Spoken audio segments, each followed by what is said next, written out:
I sat at the far end of the table, my chair tucked almost against the kitchen door, so the servers can pass more easily, Sophie had said with a bright smile. My son Daniel hadn't objected, his eyes were on his watch, his phone vibrating endlessly in his lap. Sophie's gaze drifted over me, her lips curling as though at something faintly amusing. Margaret, maybe next time something simpler. That dress is sweet. Perfect for a charity yard sale. She didn't whisper.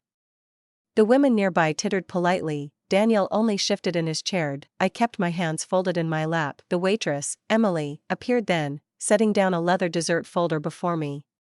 "For you, ma'am," she said softly, and was gone. Inside lay no menu, only a folded napkin, ink bleeding into the fibers. "She slipped something into your glass." For a heartbeat the room tilted. My fingers turned cold, my ears filled with a strange rushing. Yet my face remained still, my smile polite. Quietly, without a word, I exchanged the glasses. The one with my lipstick mark now stood before Sophie. She didn't notice, and I waited. New captivating stories every day. Subscribe right now and give this story a like in advance. And now grab a cookie and a warm drink. Let's continue. Once, my house had been a stronghold of sound. The kettle always whistled too loud, the screen door slammed whenever Richard came back from tinkering in the shed, and children's laughter floated down the hallway like a permanent hymn. Richard was a man who could fix anything: fences, radios, the loose step on the porch. He was also a man who loved to laugh at his own jokes. Sometimes, in the quiet of night, I still hear the ghost of his chuckle from the corner of the kitchen. When he died, the silence became unbearable. Still, I kept the house alive. I shoveled snow myself even when my joints screamed.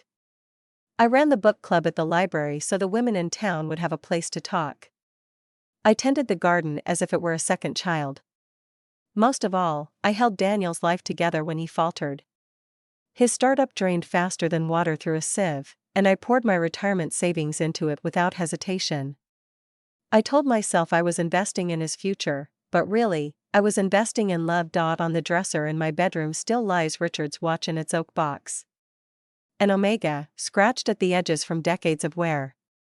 He wore it when we signed the mortgage, when we brought Daniel home from the hospital, when he lit the candles on every birthday cake. I kept it wound even after his death, and its ticking feels like a second heartbeat in the house. There are recipe cards too, stacked neatly in the kitchen, Richard's handwriting scrawled across them. One for his special tomato sauce still carries a stain that never quite washed out. I sometimes run my finger across that stain, as if the sauce itself left a mark that time cannot erase. But the house, once warm, has grown colder with each passing year. Daniel's visits became brief and rushed, always between meetings, always half in the doorway. He would pat my shoulder distractedly and say, "I'll call you later, Mom," though later seldom came. Then Sophie appeared, sleek, fragrant, efficient. She offered to bring me coffee, to drive me to the doctor, to handle groceries. Her words were soft as satin, yet they cut with the precision of scalpels. "It's natural, Margaret. At your age the mind tires quicker." She spoke as though she were a nurse explaining decline to a patient too fragile to understand. At first, I mistook her presence for kindness. I wanted to believe she was simply filling the gap Daniel left when his life became too busy. But little by little, her help began to sound like ownership. "Don't strain yourself with the yard. We'll hire someone. No need to worry about the bills, we'll take care of everything." Always framed as kindness, yet always diminishing. Neighbors who once dropped by to borrow sugar or to sit in the garden with me stopped coming. Sophie's car was always in the driveway, her perfume hanging in the hall. She folded herself into every corner of my life until there was barely space left for me. I began to notice the subtle ways my place was erased. At Daniel's gatherings, Sophie introduced me not as Mom, but with vague phrases like, "This is Margaret, she stays with us." As though I were a boarder, not the woman who had raised him. At holidays, my recipes were pushed aside for her catered menus. Even the ornaments Richard and I had collected over decades were replaced by glittering new ones she declared more tasteful. Sometimes, in the quiet hours of the morning, I would sit at the kitchen table with my tea cooling between my palms and realize how invisible I had become. The rooms that once echoed with my labor and laughter now felt borrowed. Every chair, every clock, every rug seemed to have shifted allegiance from the family's pillar I had been pushed, almost imperceptibly, into the role of burden. They spoke of me in third person while I was still in the room. Margaret should rest. She doesn't need to worry. Words that sounded protective, yet carried the weight of dismissal. I kept my silence, not because I lacked words, but because silence had become my only armor. Each time Sophie touched my elbow, guiding me gently away from decisions, I swallowed the bitter taste rising in my throat. Each time Daniel nodded absently while scrolling his phone, I folded another piece of myself inward, yet beneath that silence, something stirred. A memory of Richard's steady hand on mine when we first bought the house, his voice saying, "This place is ours, Maggie. No one can take it from us." A promise, fragile as paper but stronger than steel in my heart, and though Sophie's voice wrapped around me like velvet ropes, though Daniel's absence hollowed the walls, I knew one truth: I had not spent my life to be erased in my own home. It began with decisions made without me, small at first, dressed as favors. Sophie installed smart locks on the doors one Saturday while Daniel took calls upstairs. When I asked about duplicate keys, she smiled and tapped her phone. "We'll keep them all in one place, Margaret. Safer that way. You don't need to worry." The next morning, I found myself standing on my own porch, waiting for her to open the door with a code I didn't know. At a family barbecue, they placed me at a folding table near the bins of trash bags. "There's shade here," Sophie announced sweetly. "It'll be healthier for you."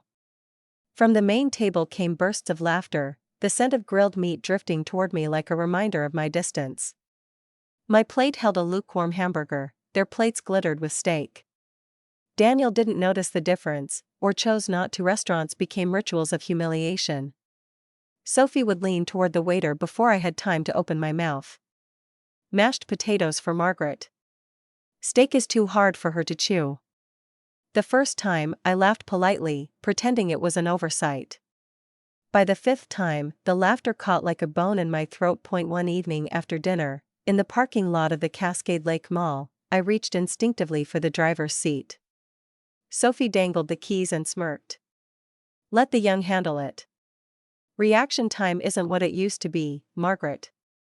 Daniel chuckled awkwardly, but he didn't hand me the keys. I sat in the back like a child awaiting permission. At Daniel's dinner with colleagues, the cruelty grew sharper. They hurried inside, leaving me at the entrance with the hostess. My son's voice floated from the dining room, "Oh, we're already seated. She'll grab a chair." I walked through the crowded restaurant, past polished tables, past strangers' eyes sliding over me like I was someone's forgotten aunt. My seat, of course, was at the corner near the coat rack. These were not accidents. They were rehearsals. I noticed how Sophie hovered over my prescriptions, tilting her head sympathetically. "So many pills to keep track of at your age. Let me help." Her hands rearranged bottles I knew by heart, sliding labels out of order. She never wrote anything down. She relied on the fog she wanted others to believe surrounded me. At home, the pictures on the mantel began to shift. Photographs of Richard and me disappeared one by one, replaced with glossy prints of wine tastings, spa retreats, Sophie in wide hats and Daniel at her side. When I asked where the wedding photo had gone, Sophie replied brightly, "Oh, it didn't match the new decor. Don't worry, it's safe." She never said where. I was erased in increments, subtle as dusting, decisive as locks clicking shut. The sharpest cut came on a Sunday. I rose early, baked Richard's apple cake, and carried it to the table still warm. The smell filled the kitchen, cinnamon and sugar rising like a hymn. Sophie walked in, wrinkled her nose, and said, "So sweet. Dangerous for Daniel's cholesterol." She carried the cake out of the room. I found it later in the trash, untouched, frosting sliding down the side. That night, I sat in the garden alone. The lilies I planted after Richard died bloomed despite neglect, pale petals glowing in the dark. Their fragrance rose steady, defiant. I touched one stem gently, grounding myself. The house behind me hummed with Sophie's music, low and insistent, drowning out memory. Each slight, each dismissal, pressed on me like stones, building a wall meant to confine me. They wanted me reduced to silence, to dependence, to invisibility, but I was still there. My spine still straightened when I thought of Richard's words, "This place is ours." My hands, though stiff, still carried the memory of shoveling snow at dawn, of planting every rose, of writing every check when Daniel needed rescue. The world may have accepted Sophie's narrative, that I was fragile, forgetful, disposable, but inside I carried records no one could erase. I carried the history of every sacrifice, every hour, every dollar poured into this family, and though I sat alone at folding tables and ate potatoes chosen for me, my silence was not surrender. It was watchfulness, because humiliation has a weight. It does not vanish. It settles, presses, sharpens. And when the time comes, it cuts. That evening at the club was introduced as a family surprise. Sophie rose from her chair, her bracelets clinking like little bells, her voice smooth and bright enough to reach every guest. "We're going to Napa Valley," she announced, flashing Daniel a smile. "The three of us." Applause rippled along the table, champagne glasses lifted. She waited for the sound to settle before adding the second act of her performance, and afterward. "Margaret may stay at a wonderful care facility for a little while. Specialists know best." The word facility echoed inside me like a coffin lid slammed shut. I shrank into my chair, my hands folded tightly in my lap. Around me, the guests murmured approval, how thoughtful, how responsible. To them, it sounded like love. To me, it sounded like burial. The jazz trio played Moon River, notes floating like perfume. Sophie tugged Daniel onto the dance floor. I watched their shadows sway beneath the chandeliers, a picture of youth, of triumph. When she returned, cheeks glowing, she pressed her palm against the rim of my wine glass, sliding it subtly closer to her side. Her fingers lingered a moment too long, shielding it from view. Moments later, Emily the waitress appeared with her folded napkin, her warning. I read the ink, smudged but clear. "She slipped something into your glass." I did not move at once. I breathed, smoothed the edge of my napkin, and lifted my water as though nothing had shifted. Then, slowly, calmly, I switched the glasses. I aligned the stems with precision, rotated them a quarter turn so that the chandelier's reflection would match. The one with my lipstick mark now sat before Sophie. She raised it without hesitation. "To family."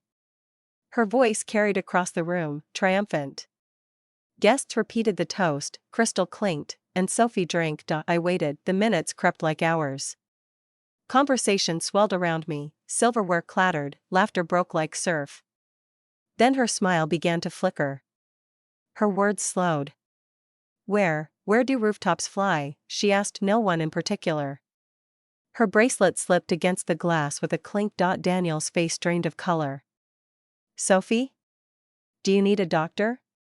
Her eyes glazed, her posture sagged, and for the first time that evening, silence spread across the table. I sat very still. My hands rested on the linen, my face composed. Only inside did my pulse thunder against my ribs. The point of no return had been crossed, not by me, but by her own hand. The guests whispered nervously. Chairs scraped. Sophie attempted a laugh, but it curdled into a groan. "Stars, ceiling," she muttered, pressing her temple. Daniel half rose, panic blooming in his eyes. He looked at me then, really looked, as if seeing me for the first time in months. I met his gaze with quiet steadiness. Around us, the jazz faltered, the trio's notes stumbling. The manager appeared at the doorway, concern written across his face. "Shall I call someone?" he asked softly. Daniel nodded desperately. "Yes. Please." The room shifted into chaos, napkins dropped, guests whispering, someone dabbing Sophie's forehead with a damp cloth. I remained still, my breath measured, my composure unbroken. In that moment, humiliation turned into clarity.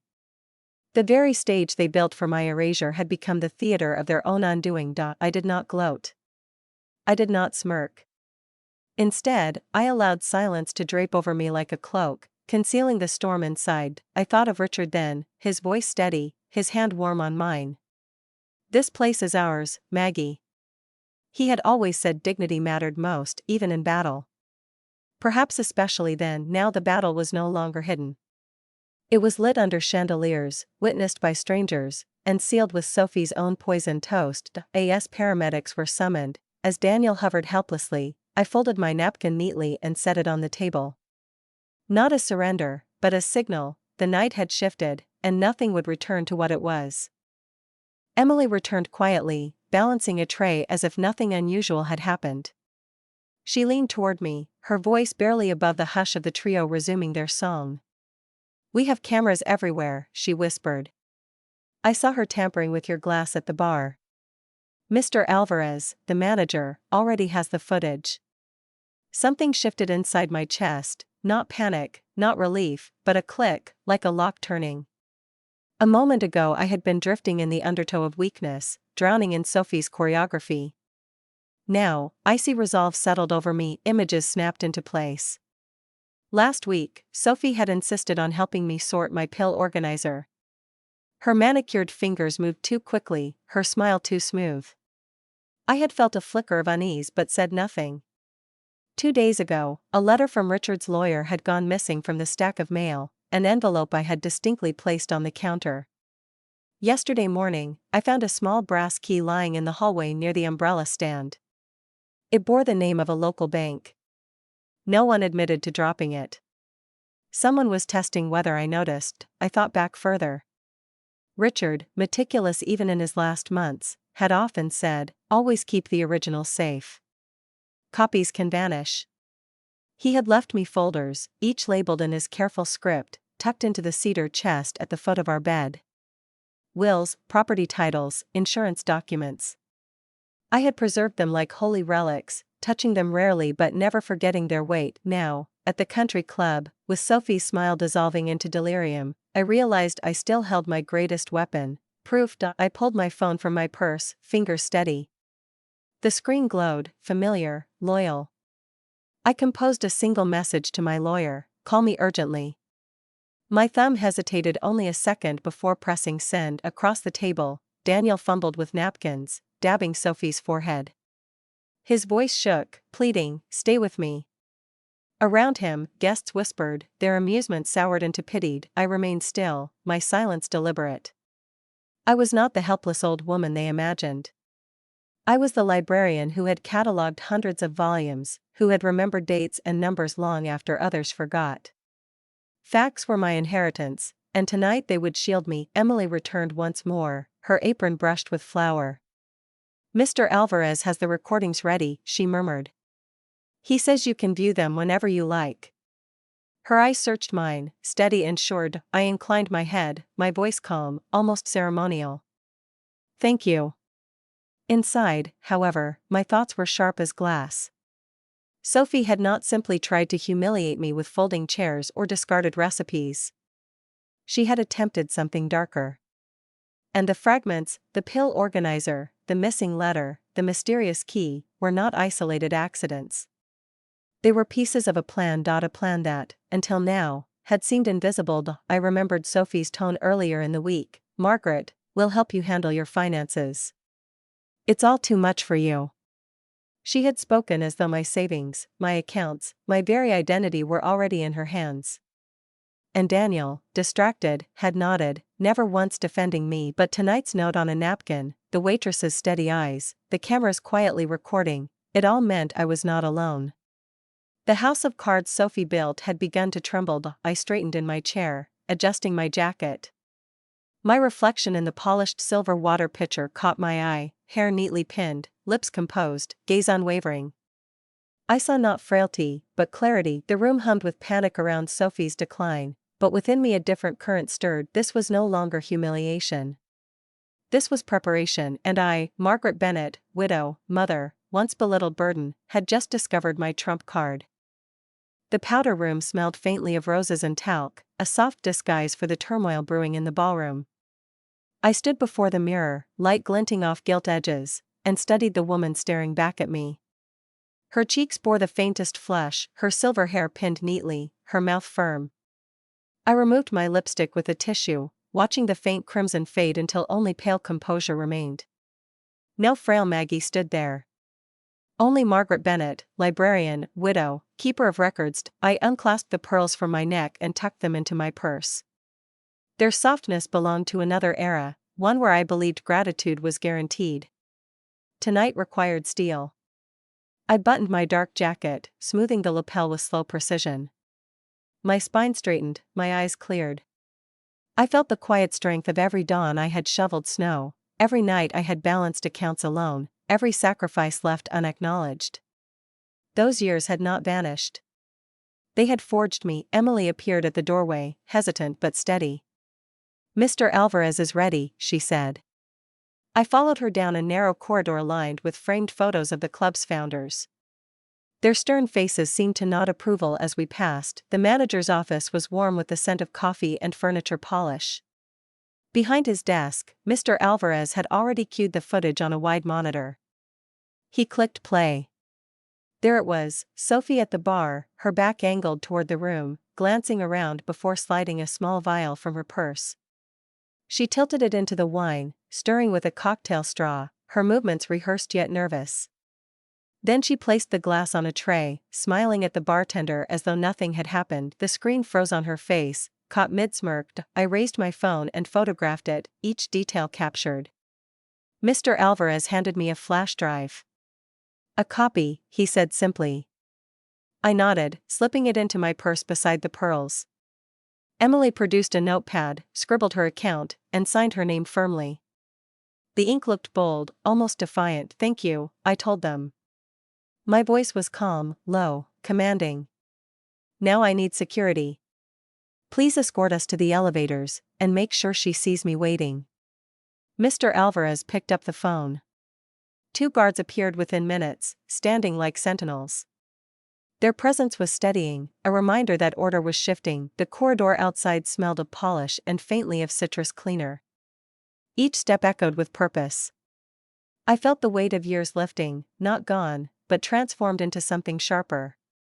My silence, once mistaken for weakness, had become my shield. By the elevators, a velvet bench waited. I asked Emily to remain close, her testimony already folded in her pocket. Then I dialed my son's number, hearing the familiar buzz before his voice cracked through, tight with worry. "Mom? Where are you?" "I'm by the elevators," I answered evenly. "Come here." The words carried no plea, only instruction. For the first time in years, I heard silence on the other end of the line, my son registering a tone he hadn't heard since childhood. When I was the one who set the boundaries, I ended the call, slid the phone into my jacket, and rested my hands calmly on my lap. The club around me still throbbed with muffled music and nervous chatter, but in this quiet corner, the air felt clear, grounded. I inhaled deeply. The scent of polish, the hum of fluorescent lights, the steady presence of security, all ordinary, yet anchoring.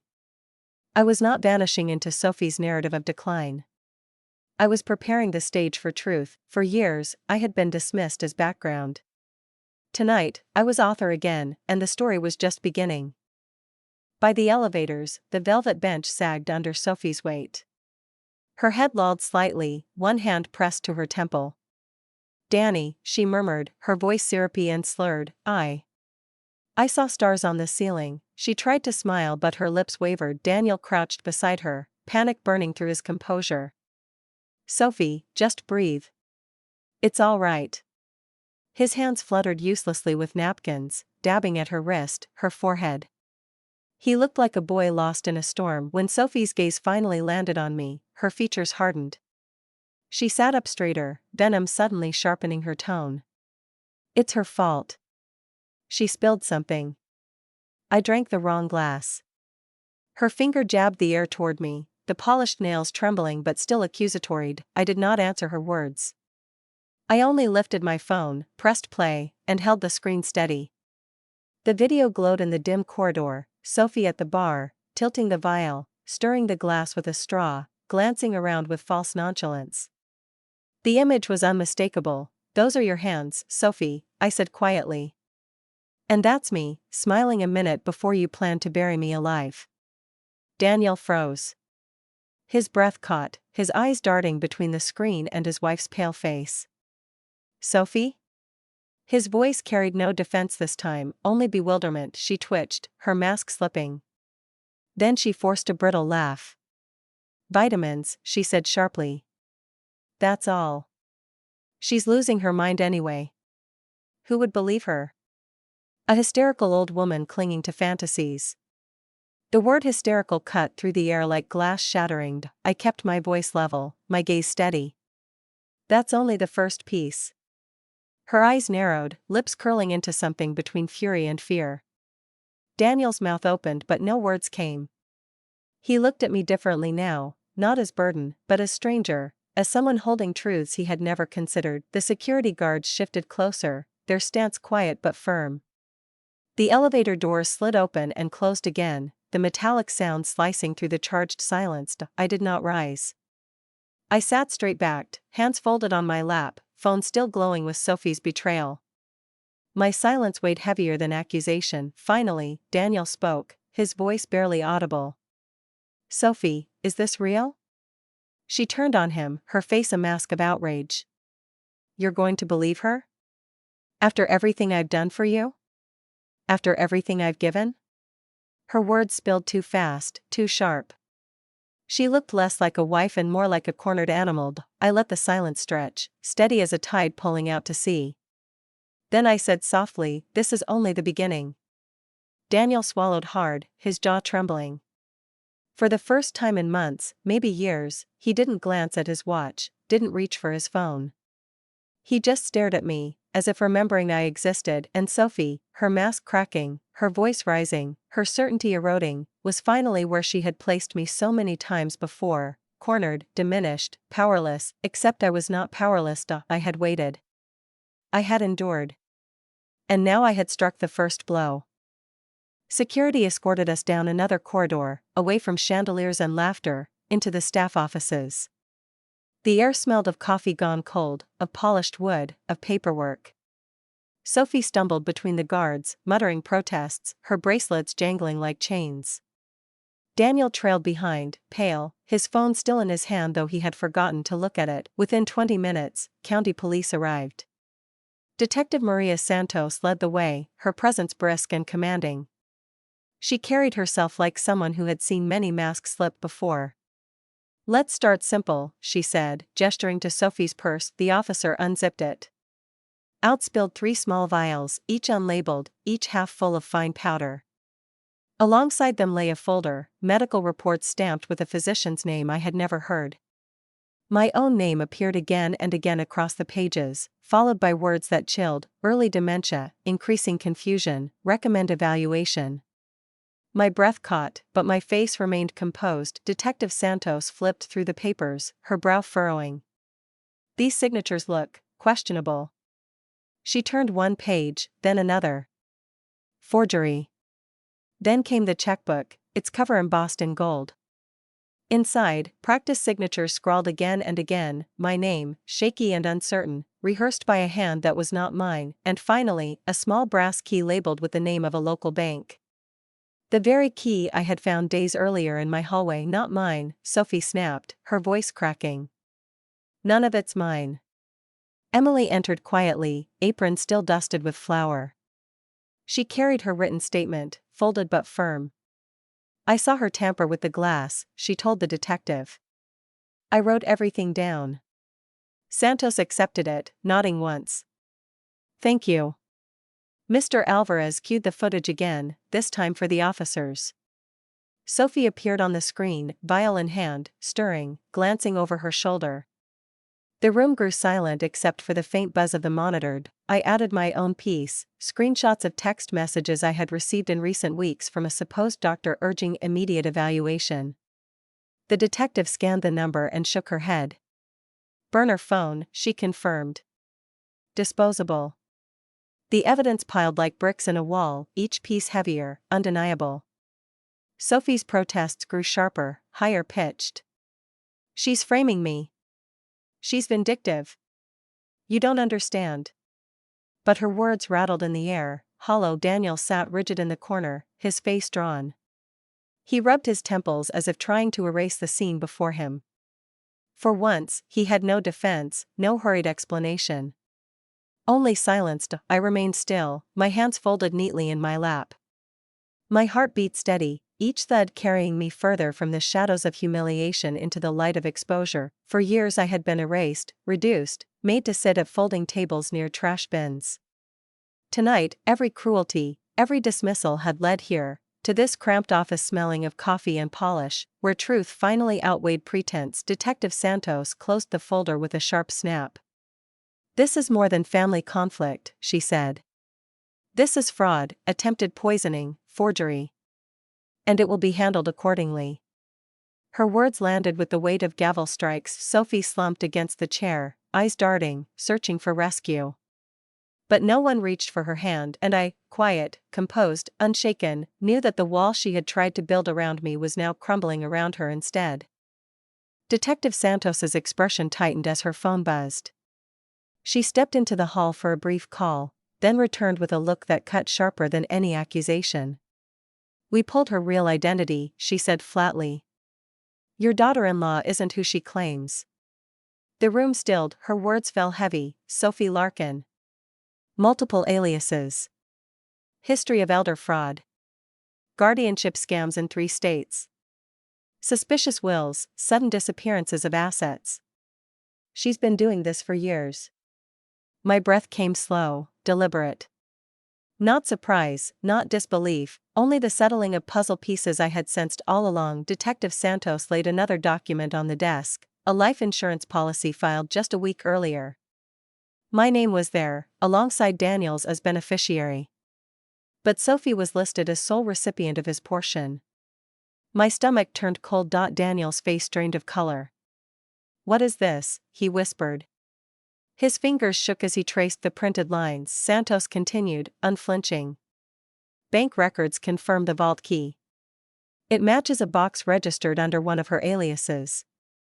Inside, cash bundles, burner SIM cards, stolen IDs, draft documents for long-term care facilities." She tapped the folder. She wasn't planning a family vacation. She was orchestrating a removal. The word removal carried the chill of a blade. I thought of the pill organizer she had rearranged, of the letter that disappeared, of her syrupy words, "It's natural, Margaret, the mind tires quicker." Every moment had been rehearsal for this scheme. Sophie's mask slipped fully then. She slammed her fist on the desk, eyes wild. "You're all pathetic geriatrics," she spat, the sweetness gone, her voice shrill. "Do you think anyone cares about your dusty houses, your pensions? You're just waiting to die." Her outburst hung in the stale air. The woman who once smiled gently over teacups had vanished. In her place stood a predator, unmasked. Daniel recoiled as though seeing her for the first time. His lips parted, no words forming. The officers closed in, but Detective Santos raised a hand. "Not yet." She fixed her eyes on Sophie. "Every scam leaves a trail. And this one just crossed into federal territory."